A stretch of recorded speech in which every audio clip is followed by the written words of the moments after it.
I wasn't raised in church.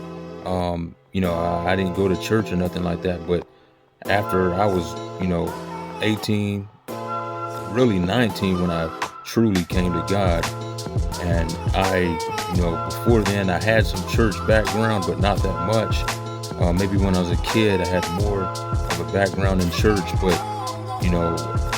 I had a lot of things that I was doing that, I didn't want to let go of it. I was comfortable in my sin, to put it bluntly, and I wasn't ready to change any of that. You had to have something really good to bring to the table in order for me to change that, and that's what God had, because it wouldn't change me like that. I was involved with drugs. I was involved with a lot of things that, that I regret now, but that was who I was and what I did, and I was just basically a product of my environment.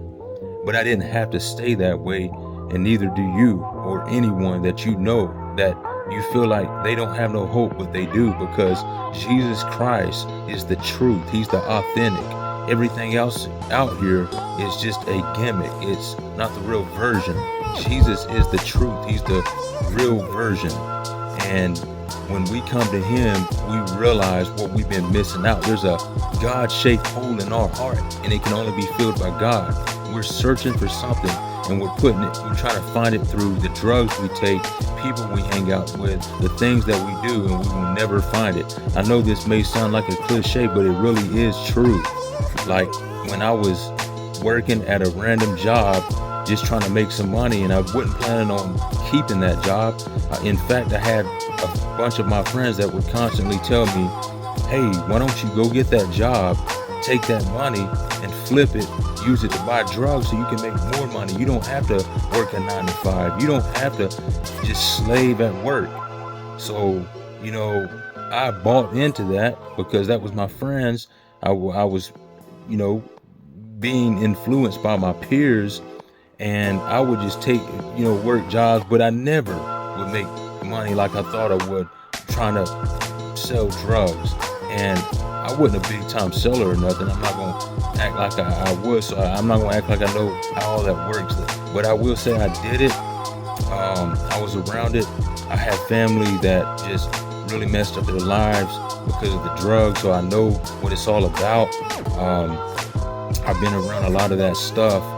I don't want to go into too many details, but I'm just saying that someone invited me to church, and on this particular job I was talking about, and I wasn't even taking the job that serious, but they invited me in the church and asked me, if I wanted to go, and I really didn't want to, but because the person kept helping me on the job so much, I couldn't just shake him off like that. And he was willing to even buy me tires for my car, because I told him, I said, I don't even have the best tires on my car. I think I was just trying to get out of, going to church. But, I got to a point where, I'll go ahead and go to church with him. And when I went, it changed my life, because when I went, and as I went, I went a few times, when I went, I seen people praising God with their hands lifted in the air. And next thing you know, I heard them speaking in a different language, speaking in different tongues. And at first, I had my skepticism on it. But then, when I hung out with these people outside of church, and they acted the same as they did in church, I was like, okay, this can't be fake. There's got to be something real to it. Next thing I know, I started praying more. And I really was intentional about praying. And, I heard the pastor at one point say, you can pray to God on anything. So I just started praying to God on anything I could think of. And the next thing you know, I seen him answer my prayers. And, I believe it was for me to have my eyes open and look and be looking around and see that he answered my prayers. But nevertheless, he definitely did. I believe it took faith for me to believe it, but I didn't even know what all that was about. I just, started really asking God, hey, if you're there, help me see it. And when I started seeing him answer my prayers, that's when I was like, you know what? I see it, God. I want to step. I started stepping closer to him. And next thing you know, I lifted my hands one day at church, and boom, I started speaking in a different language. I felt it coming out. I could stop anytime I wanted to. I wasn't being possessed by anything.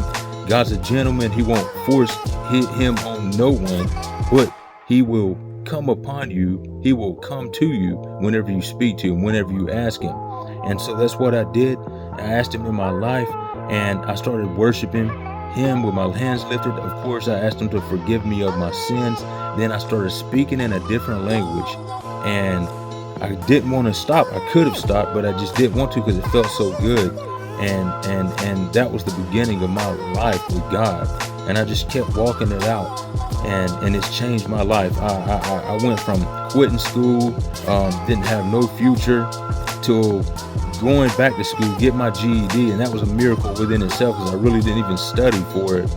Then I got a degree, in associate degree in college, and I'm married, bought my own home, came from a place where no one has homes, came from a place where living in trailers, and so many things, but God blessed me. And if he did it for me, like the old saying goes, he can do it for you.